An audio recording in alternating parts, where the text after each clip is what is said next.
ان الذین کفروا، بے شک وہ لوگ جنہوں نے کفر اختیار کیا، سواء علیہم، ان کے لیے تو برابر ہے، انذرتہم، کہ آپ صلی اللہ علیہ وآلہ وسلم ان کو آخرت کا ڈر سنائیں، ام لم تنذرہم لا یؤمنون، یا آپ صلی اللہ علیہ وآلہ وسلم انہیں آخرت کا ڈر نہ سنائیں، ان کے لیے برابر ہے، لا یؤمنون، وہ ایمان نہیں لے کر آئیں گے۔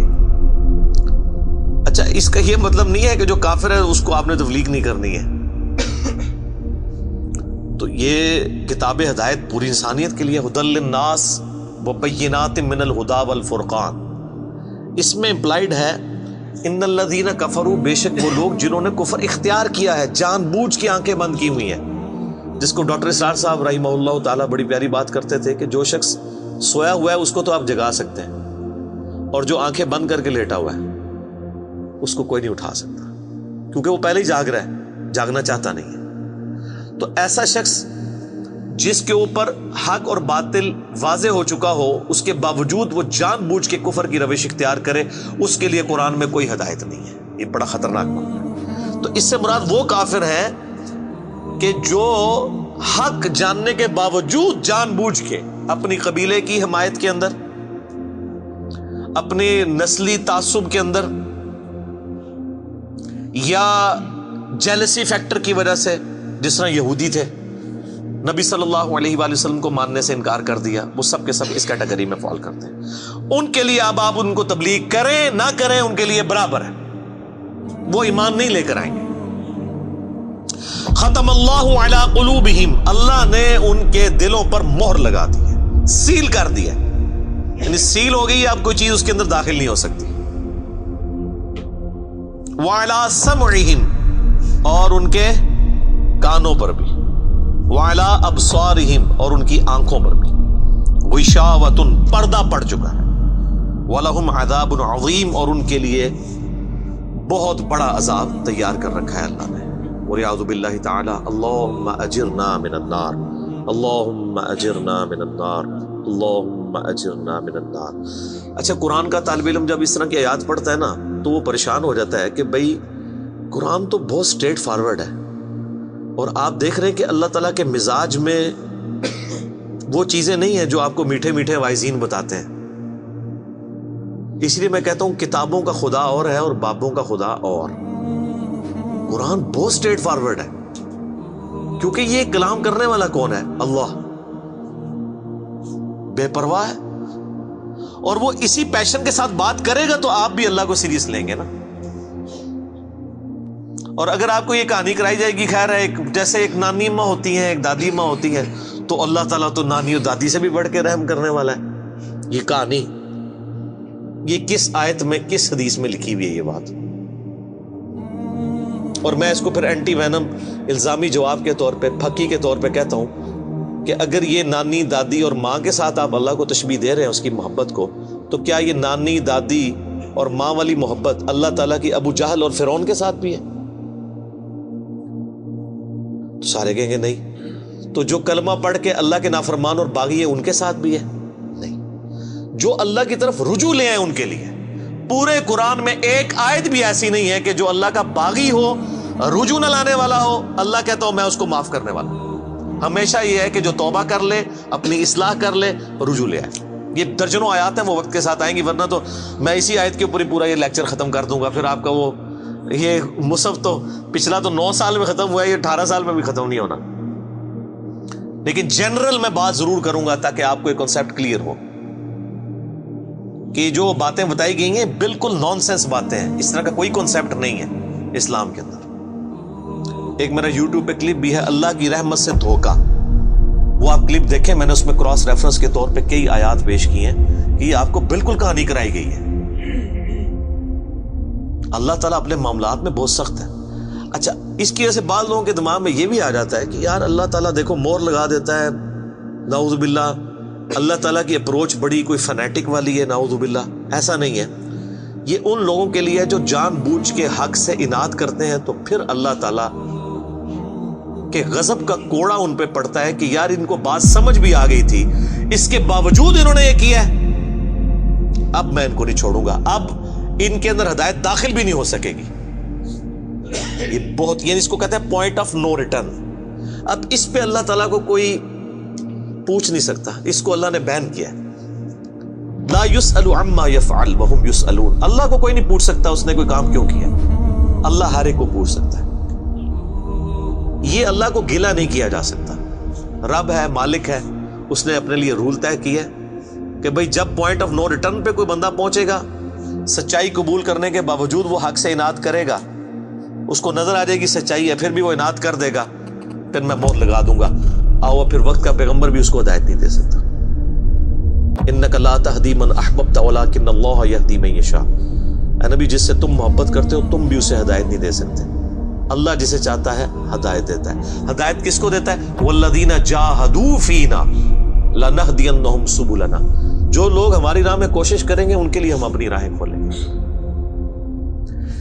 اس کائنات کی سب سے ایلیٹ چیز ایمان ہے، جس کے اوپر ہمیشہ کی کامیابیوں اور ناکامیوں کا فیصلہ ہونے والا ہے. تو آپ کیا سمجھتے ہیں کہ آپ کو یہ راہ چلتے فٹ پاتھ پہ گری پڑی مل جائے گی؟ اس کے لیے کوئی ایفرٹ پٹ نہیں کرنی پڑے گی. اور دنیا میں جس چیز کی منفعت چند سالوں کے لیے ہو وہ بھی اتنی ایفرٹ پٹ کرنے کے بعد ملتی ہے. اور جس سے ہمیشہ کی کامیابیاں آپ کا مقدر ہونے والی ہیں، آپ سمجھتے ہیں کہ وہ آپ کو چنگے جی لگ جائے گی، مفت میں ہی مل جائے گی؟ نہیں، ناٹ ایٹ آل.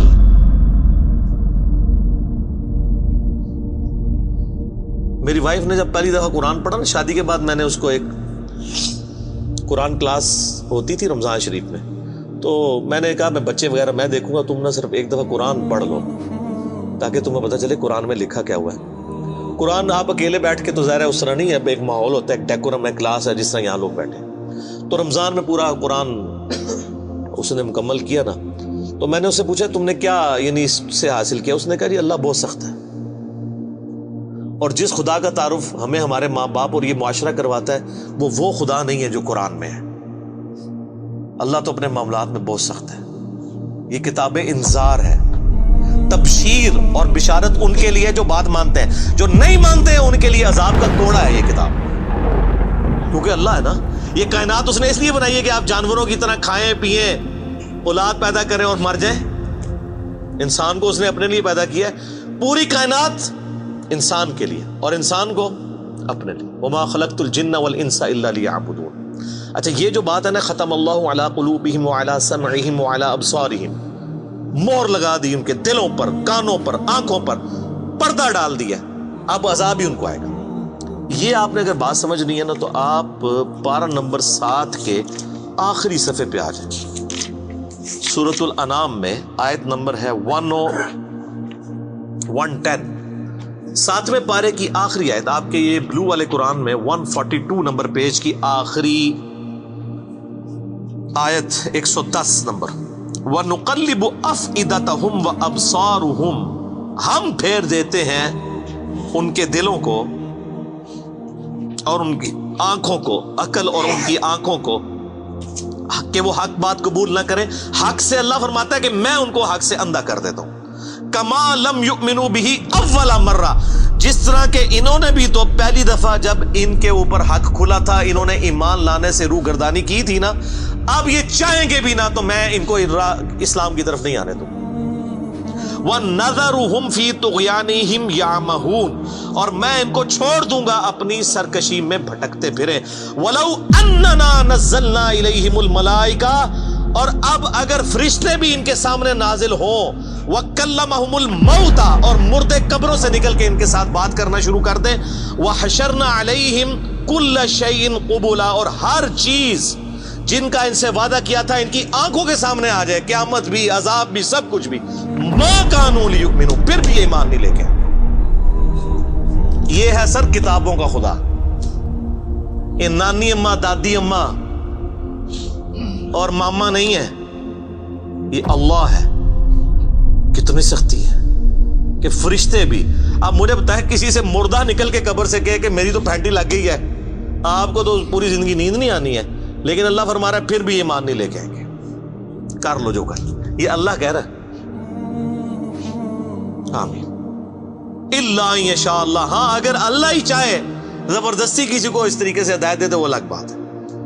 ولیکن اکثرہم یجہلون، لیکن اکثر لوگ جہالت کا شکار ہیں. وہ اپنی وشفل تھنکنگز کے اندر، امانیہم جنہیں کہا گیا ہے، وہ ان میں پھر رہے ہیں، پھرتے رہے۔ اللہ تعالیٰ اپنے معاملات میں بہت سخت ہے میرے بھائیوں، اللہ کو سیریس لینے کی ضرورت ہے۔ ظاہر ہے اس کائنات کی ایک ہی حقیقت ہے، وہ اللہ ہے، اگر اس کو کوئی سیریس نہیں لیتا تو اللہ تعالیٰ کے لیے کیا ہے؟ وہ تو اپنے نبی سے 3 دفعہ قرآن میں کہلوا رہا ہے، قل انی اخاف ان عصیت ربی عذاب یوم عظیم، اے نبی تم فرما دو کہ بالفرض اگر میں بھی اپنے رب کی نافرمانی کروں تو مجھے خود اس بات کا ڈر لگا ہے کہ بڑے دن کا عذاب مجھے بھی آ پکڑے گا۔ جی سورۃ الانعام، سورہ یونس، سورہ الزمر، 3 سورتوں میں یہ ایک آیت 3 دفعہ آئی ہے۔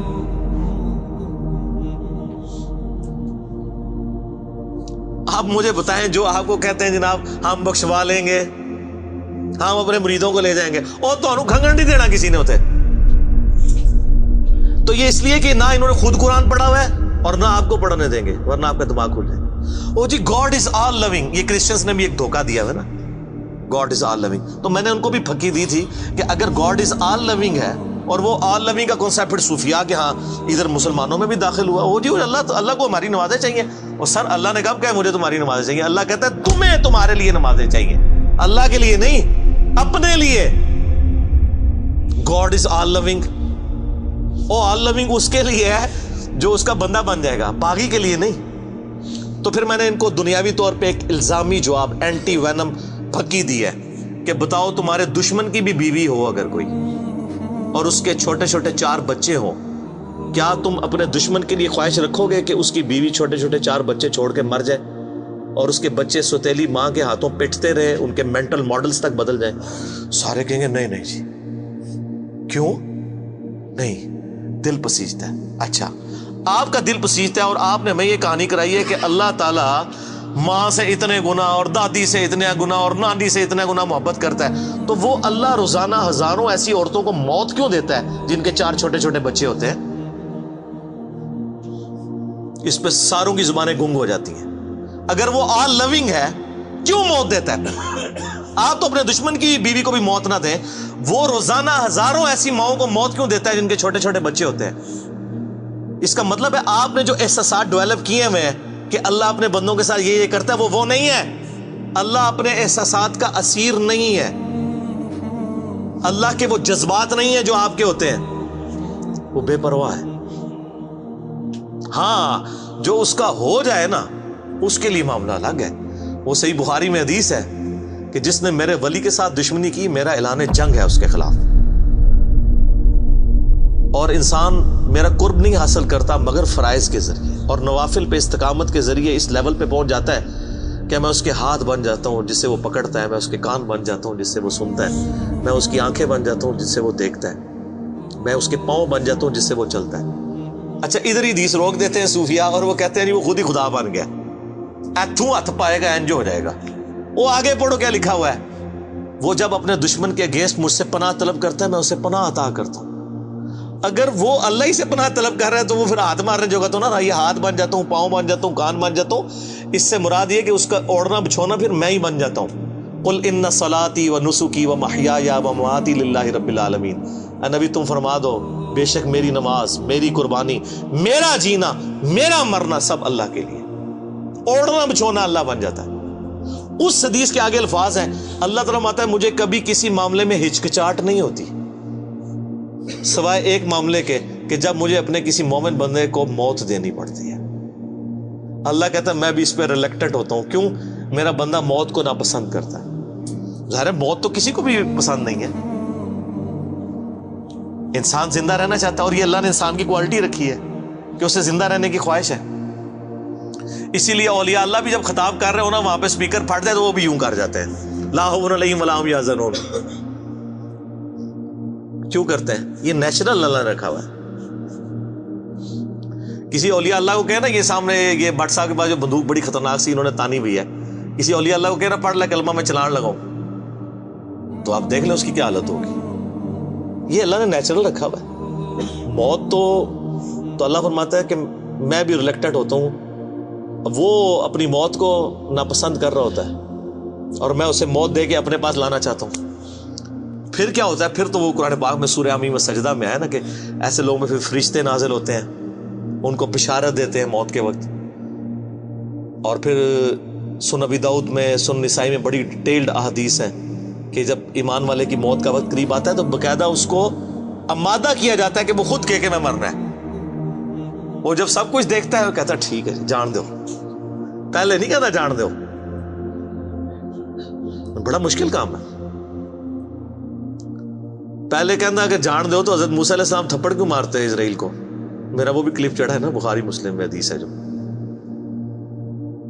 تو یہ بہت سینسٹیو ایشو ہے. اللہ تعالیٰ کے بارے میں آپ اپنے دماغ کھول لیں. یہ آپ وہ کتاب کھول رہے ہیں جو بابوں کی لکھی ہوئی نہیں ہے کتاب. یہ اللہ کی نازل کردہ کتاب ہے. اس کو اسی طریقے سے سمجھنا ہے. شروع میں ہی آپ کا کانٹا نکل جائے گا تو آپ کو آگے قرآن سمجھنا آسان ہوگا. اللہ کے مزاج کو سمجھنا ہے آپ نے. اور یہ دماغ میں بات طے کر لینی ہے کہ بابوں کا خدا اور ہے اور کتابوں کا خدا اور. یہ آپ جو پڑھ رہے ہیں نا یہ وہ خدا ہے جس کا تعارف محمد رسول اللہ صلی اللہ علیہ وآلہ وسلم نے آپ کو کروایا. یہ وہ خدا ہے جس کا تعارف پیغمبروں نے کروایا اور پیغمبروں نے ان کتابوں کے ذریعے کروایا جو اللہ نے ان پہ نازل کی تھی. یہ مولانا روم کے مثنوی شریف والا خدا نہیں ہے، یہ قرآن شریف والا خدا ہے. وہ کہتے ہیں وہ مثنوی مولانا روم جو ہے وہ فارسی کا قرآن ہے. استغفر اللہ تو بولی ایڈیاں کہانیاں، ایڈے جھوٹ، اتنی انبیاء کی گستاخانہ واقعات اس کے اندر ہیں اور اس کو کہتے ہیں فارسی کا قرآن ہے. سر فارسی کا قرآن وہی ہوگا جو قرآن کا ترجمہ فارسی میں شاہ ولی اللہ دہلوی نے کیا ہوا ہے. باقی وہ کہانیاں لکھتا رہے وہ قرآن نہیں بنتا. تو یہ ساری میں نے گفتگو شروع میں ہی کانٹا نکال دیا.